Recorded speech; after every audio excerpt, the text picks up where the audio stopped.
Hi bro. So మార్చిలో Ustaad Bhagat Singh, toxic, Dhurandhar 2 విధంగా సినిమాలు ఉన్నాయి. సో ఏ సినిమా విన్ అవుద్దని మీరు అనుకుంటున్నారు, మీ ఒపీనియన్?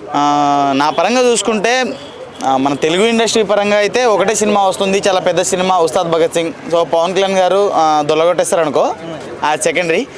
కాకపోతే అటు నుంచి యష్ మాత్రం చాలా పగడబందీగా ప్లాన్ చేసుకొని వస్తున్నాడు. ఇంకోటి ఏంటంటే దురంధర్ 2 కూడా చాలా హైప్తో వస్తుంది. సో అదేంటంటే రీసెంట్గానే వచ్చింది, మళ్ళీ రీసెంట్గానే వచ్చేస్తుంది. సో ఎమ్మటెమ్మటే వచ్చేస్తుంది కాబట్టి అన్ని సినిమాల మీద అదే అంచనాలు ఉన్నాయి.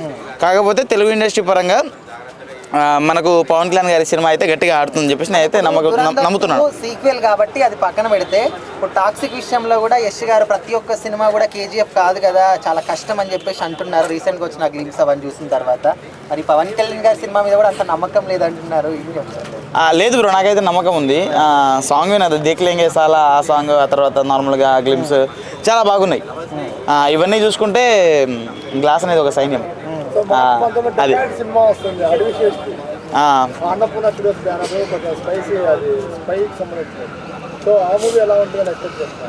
అడవి శేషన్న, నేను చెప్పేది ఒకటే, ఆయన అందరి లెక్క రొటీన్ సినిమాలు తీయడు.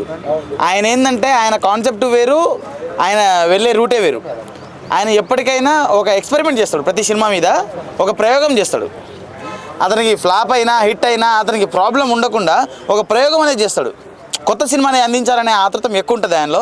కాబట్టి ఆయన ఖచ్చితంగా ఇట్లాంటి వాడికి చాలా ఇది ఉంటాడు. లేదులే బ్రో, అది బాలీవుడ్, మనది టాలీవుడ్, అంత ఇదేం లేదు. నేను చెప్పేది ఏంటంటే ఒకటే బ్రో, యష్ అయితే దొల్లగొట్టేస్తాడు. అటు నుంచి టాక్సిక్తో ఆ ట్రైలర్, అది గ్లిమ్స్ అవి చూసిన తర్వాత చాలా బాగుంది. అది ఆ ఇండస్ట్రీ పరంగా నడిచిన, మన తెలుగు ఇండస్ట్రీ పరంగా మాత్రం ఖచ్చితంగా కళ్యాణ్ బాబు వేసేస్తాడు.